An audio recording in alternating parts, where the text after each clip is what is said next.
শিকদার নিবাসে আসার পর থেকেই সেরিনকে সবাই যেন পরম আদরে আগলে রাখছে। অনেক দিন পর মেয়েটি এই বাড়িতে ফিরেছে, তাই তার প্রতি সবার ভালোবাসাটা যেন একটু বেশিই। সকালে বাগান থেকে সদ্য তুলে আনা নানা রকমের ফল সুন্দর করে সেরিনের সামনে সাজিয়ে দিলেন বানু মির্জা। ফলগুলো দেখে সেরিনের মুখে ফুটে উঠল মিষ্টি এক হাসি। বিস্ময় মেশানো কণ্ঠে সে জিজ্ঞেস করলো, এগুলো সব আমার আম্মা?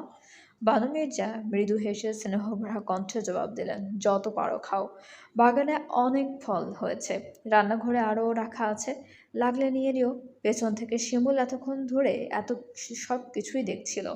দৃশ্যটা তার মোটেও ভালো লাগলো না। বিরক্ত মুখে এগিয়ে এসে সেনের সামনে রাখা ফলের ঝুড়িটা আচমকাই তার হাত থেকে কেড়ে নিল। এগুলো সব ওকে দিচ্ছেন আম্মা বেগম, বাকিরা কি খাবে? শিমুলের প্রশ্নে বানু মির্জা ভীষণ অবাক হলেন। তিনি বিস্মিত চোখে তাকিয়ে জিজ্ঞেস করলেন, কেন? রান্নাঘরে এত ফল পড়ে আছে, তুমি জারিফ, জিনু, আহি, জেবরান সবাই তো খাচ্ছ। ওরা তো এতদিন ছিল না। কায়ান তখন কারোর সঙ্গে কথা বলতে বাইরে গিয়েছিল। কথা শেষ করে ভেতরে প্রবেশ করতেই তার চোখে পড়ল পুরো দৃশ্যটা। ভ্রু কুঁচকে কিছুক্ষণ শিমুলের দিকে তাকিয়ে রইল সে। এরপর ধীর পায়ে এগিয়ে এসে শিমুলের হাত থেকে ফলের ঝুড়িটা নিয়ে সেনের হাতে তুলে দিল কায়ান। ইট এভরিথিং ইফ ইউ ওয়ান্ট। কায়ানের কথায় শিমুল আর কিছুই বলতে পারল না। মুখ ভার করে হনহনিয়ে সেখান থেকে বেরিয়ে গেল সে। বানু মির্জা শিমুলের এমন আচরণে ভীষণ অবাক হয়ে রইলেন। মেয়েটার এমন পরিবর্তনের কারণ তিনি যেন নিজ কিছুতেই বুঝে উঠতে পারলেন না। তবে শিমুল বুঝতে পারল না, সিঁড়ির উপর দাঁড়িয়ে জেব্রানো পুরো ঘটনাটা দেখেছে। নিজের হিংসা আর ঈর্ষা আগুনে পুড়ে মেয়েটা বুঝতেই পারছে না ধীরে ধীরে নিজের জীবন অবশিষ্ট থাকা শান্তির শেষটুকুও সে নিজ হাতেই বিসর্জন দিতে শুরু করেছে। হেমন্তের দিনের মিষ্টি কমল আভাটা সেরেনের ভীষণ পছন্দ। বিকেলের শেষ আলোয় আকাশ জুড়ে যখন কমলা রঙের মায়াবী আবেশ ছড়িয়ে পড়ে, তখন প্রকৃতির সেই অপার্থিব সৌন্দর্য দেখতে তার ভীষণ ভালো লাগে। দূর আকাশের রং বদলে যাওয়ার সেই দৃশ্য যেন সেরিনের হৃদয়েও এক অদ্ভুত প্রশান্তি ছড়িয়ে দেয়। সেরিন বেলকনির এক পাশে চুপচাপ বসে সে আকাশের দিকে তাকিয়ে আছে। মৃদু হেমন্তের বাতাসে সে আলতো করে ছুঁয়ে যাচ্ছে তার চুল।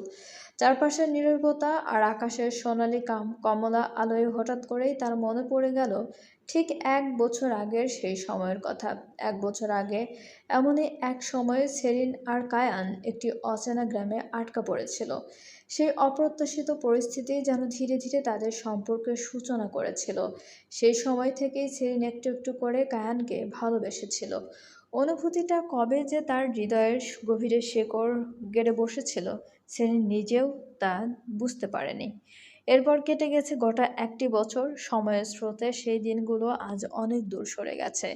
ফিরে তাকালে সেগুলো এখন কেবল এক টুকরো সোনালি অতীত। যে অতীতের স্মৃতিগুলো মনে পড়লে সেলিনের ঠোঁটের কোণে আপনা আপনি হাসি ফুটে ওঠে।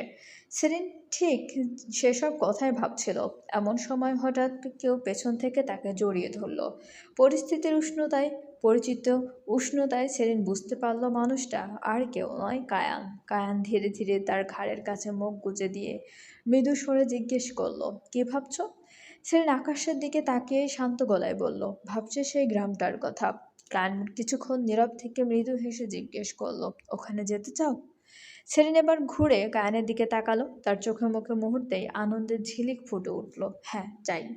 কায়ান সেলিনের সেই উচ্ছ্বসিত মুখের দিকে তাকিয়ে মৃদু হাসল। তারপর ভালোবাসায় ভরা কোমল এক চুমু এঁকে দিল তার কপালে।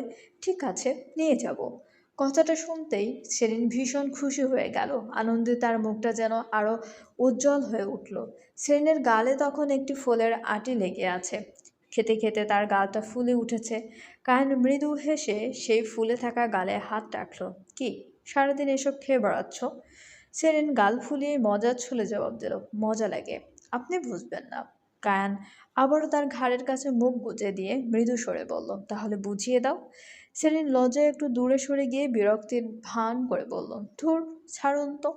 কায়ান তাকে আরো শক্ত করে নিজের বাহুডোরে আবদ্ধ করে নিল। তার কণ্ঠে তখন মিশে রইল গভীর ভালোবাসার এক অটুট প্রতিশ্রুতি। ছাড়তে ধরিনি সেলিন, ছাড়তে পারবো না, কোনোদিনও। সেলিন আর কিছু বলল না, শুধু নিঃশব্দে একটি দীর্ঘশ্বাস ফেলল। দূর আকাশে তখন হেমন্তের শেষ বিকেলের মিষ্টি আলো ধীরে ধীরে গাঢ় হয়ে আসছে। কমলা রঙের সেই আলোয় চারপাশ যেন ভালোবাসার এক কোমল আবেশে ভেসে যাচ্ছে। প্রকৃতির সেই শান্ত স্নিগ্ধ মুহূর্তে কায়ান আর সেরিন দুজন দুজনের বাহুডোরে আবদ্ধ হয়ে কাটিয়ে দিল তাদের জীবনের আরও একটি সুন্দর সময়, যে সময় হয়তো একদিন আবারও ফিরে তাকালে তাদের কাছে হয়ে উঠবে এক টুকরো সোনালি স্মৃতি। পরদিন সকাল থেকেই কায়ান শিকদার নিবাসে ব্যস্ততা শুরু হয়ে গেছে। আজাহিকে দেখতে আসবে জেহানের পরিবার, তাই সকাল হতেই বাড়ির সবাই নিজেদের কাজে ব্যস্ত হয়ে পড়েছে। পুরো বাড়ি জুড়ে যেন এক ধরনের উৎসব মুখর আবহ বিরাজ করছে।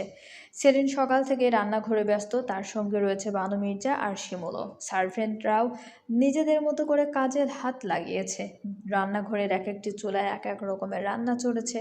চারপাশে মশলার ঘ্রাণ, রান্নার ব্যস্ততা আর মানুষের আনাগোনায় রান্নাঘরটা যেন একেবারে সরগরম হয়ে উঠেছে। সেরিনের পরনে হালকা নীল রঙের একটি সুন্দর ড্রেস। প্রতিদিনের মতোই তার কানে, হাতে আর গলায় শোভা পাচ্ছে সোনার গয়না। বাম হাতের কবজিতে বাঁধা রয়েছে একটি তার প্রিয় ঘড়িটিও। হালকা নীল পোশাকের সঙ্গে সোনার গয়নার মিশেলে আজ মেয়েটাকে যেন আগের চেয়েও বেশি এলিগেন্ট লাগছে। সময়ের সঙ্গে সঙ্গে সেরিনের সৌন্দর্য যেন আরও পরিণত হয়েছে। মুখের কমলতা আর চোখের মায়া মিলিয়ে তাকে আজ ভীষণ সুন্দর দেখাচ্ছে।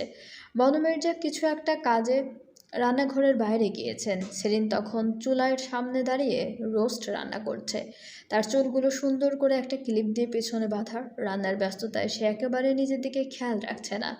অন্যদিকে শিমুল পাশে দাঁড়িয়ে এক দৃষ্টিতে সেলিনকে দেখছে। মেয়েটা আগের থেকে কতটা সুন্দরী হয়ে উঠেছে। সেলিনের মুখের দিকে তাকিয়ে শিমুলের বুকের ভেতরটা কেমন যেন জ্বলে উঠল। সেই সৌন্দর্য, সেই নিশ্চিত জীবন, সেই ভালোবাসা, সব কিছুই যেন শিমুলের চোখে কাটার মতো বিঁধতে লাগলো। একসময় সেলিনের পাশ থেকে চপিং বোর্ডটা হাতে তুলে নিল শিমুল। তারপর পেঁয়াজ কাটতে কাটতে হঠাৎ সেলিনের হাতের ঘড়িটার দিকে তাকিয়ে প্রশ্ন করলো, তোর হাতে কি এটা ব্র্যান্ডেড নকল নাকি আসল ঘড়ি? শিমুলের প্রশ্ন শুনে সেলিন নিজের হাতের দিকে তাকালো। তারপর বেশ স্বাভাবিকভাবেই বলল, ওমা, নকল কেন হতে যাবে? আসলে কারণ সব কিছুই বর্তমানে নিজে কিনে দেয়, তাই নকল হওয়ার প্রশ্নই ওঠে না। সেলিনের কণ্ঠে স্বামীর প্রতি এক ধরনের গর্ব মিশেছিল, অথচ সেই কথাটাই শিমুলের ভেতরের অস্থিরতাকে আরও উস্কে দিল। শিমুল ঠোঁট বাঁকিয়ে জিজ্ঞেস করলো, তোকে খুব ভালো রাখছে তাই না? সেলিন রান্নার দিকে মনোযোগ রেখেই মৃদু হেসে উত্তর দিল, হ্যাঁ, ভালো রাখবে না? সেলিনের কণ্ঠে ছিল সরল বিশ্বাস। কায়ান তাকে কতটা ভালোবাসে, কতটা যত্নে রাখে তা নিয়ে তার মনে বিন্দুমাত্র সংশয় নেই। কিন্তু সেলিন বুঝতেই পারল না তার পাশে দাঁড়িয়ে থাকা শিমুলের ভেতরে তখন কি ভয়ঙ্কর ঝড় বয়ে যাচ্ছে।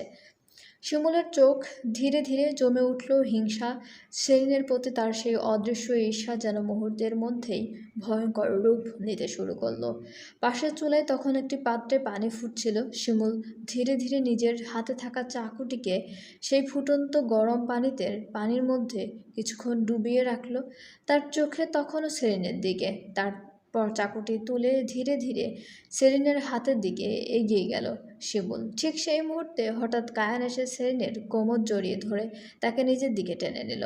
ঘটনাটা এত দ্রুত ঘটল যে শিমুল কিছু বুঝে ওঠার সুযোগই পেল না। তার হাত থেকে চাকুটি ছিটকে মেঝেতে পড়ে গেল। সেলিন অবাক হয়ে কায়ানের দিকে তাকালো। কায়ান কেন হঠাৎ করে তাকে এভাবে নিজের দিকে টেনে নিল সে কিছুই বুঝতে পারল না। পর মুহূর্তেই মেঝেতে চাকু পড়ে যাওয়ার শব্দে সেলিন চমকে উঠে শিমুলের দিকে ফিরে তাকালো। কায়ানের বাহুডোর থেকে নিজেকে ছাড়িয়ে নিয়ে সেলিন নিচু হয়ে মেঝে থেকে চাকুটি তুলে নিল। তারপর অবাক হয়ে শিমুলের দিকে তাকে জিজ্ঞেস করলো, কি হয়েছে আপু? শিমুলের মুখ মুহূর্তেই ফ্যাকাশে হয়ে গেল। কিছু না। সেলিন আর কিছু বলতে যাচ্ছিল, ঠিক তখনই কায়ান শান্ত গলায় বলে উঠল, সেলিন, আহি তোমাকে ডাকছে। আম্মা বেগম বলেছেন বাকিটা রান্না শিমুল আর সার্ভেন্টরা মিলে করবে।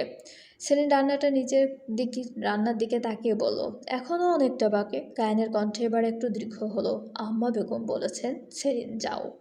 কায়ানের কথার ওপর কথা বলা অভ্যাস সেলিনের নেই, তাই আর কোনো তর্ক না করে সে চুপচাপ রান্নাঘর থেকে বেরিয়ে গেল। সেলিন চলে যাওয়ার পর রান্নাঘরে এক অদ্ভুত নীরবতা নেমে এলো। শিমুল চুপচাপ দাঁড়িয়ে রইল। তার মুখ থেকে কোনো কথা নেই, চোখে ভয় আর অস্বস্তির ছাপ। কায়েন ধীরে ধীরে তার দিকে তাকালো, তারপর দুহাত বুকের ওপর গুজে নিয়ে শান্ত অথচ গম্ভীর দৃষ্টিতে শিমুলের দিকে তাকিয়ে প্রশ্ন করলো, কি করতে চাইছিলেন? শিমুল চোখ নামিয়ে বলল, ফেললো, কই কিছু না তো। কায়েনের ঠোঁটের কোণে মৃদু হাসি ফুটে উঠল, তবে সেই হাসির আড়াল ছিল এক ভয়ঙ্কর সতর্কতা। সে ধীর স্বরে বলল, হিংসা মানুষের ধর্ম শিমুল, আর সেই হিংসাই মানুষের ধ্বংসের মূল কারণ। সংসার ভাঙ্গা আর মসজিদ ভাঙ্গা সমান। আমি আশা করব তুমি এর থেকে দূরে থাকবে। তুমি নিজেও জানো না শিকদার কায়ান মাহবুব তার স্ত্রীর জন্য ঠিক কতটা পাগল। কথাগুলো বলেই কায়ান আর এক মুহূর্ত সেখানে দাঁড়ালো না। শিমুলকে একা রেখে ধীর পায়ে রান্নাঘর থেকে বেরিয়ে গেল সে। শিমুল সেখানেই দাঁড়িয়ে রইল। চারপাশের ব্যস্ততা আবারও ধীরে ধীরে স্বাভাবিক হয়ে উঠলেও শিমুলের ভেতরের অস্থিরতা আর কমল না, বরং কায়ানের প্রতিটা কথা যেন তার বুকের ভেতর আরও গভীরভাবে বিঁধে রইল। সেরেনের প্রতি কায়ানের সেই অন্ধ ভালোবাসা, তাদেরকে সুখী সংসার আর একে অপরের ঘিরে থাকা সেই অটুট বন্ধন, সবকিছুই শিমুলের চোখে যেন আরও অসহনীয় হয়ে উঠল। তার ভেতর লুকিয়ে থাকা হিংসা এবার তাকে আরও শক্ত করে চেপে ধরল। চলবে। গল্পটি চলাকালীন বিজ্ঞাপনগুলো অবশ্যই আপনারা পুরোটা দেখবেন এবং আমাদের চ্যানেলটি প্লিজ সবাই সাবস্ক্রাইব করুন।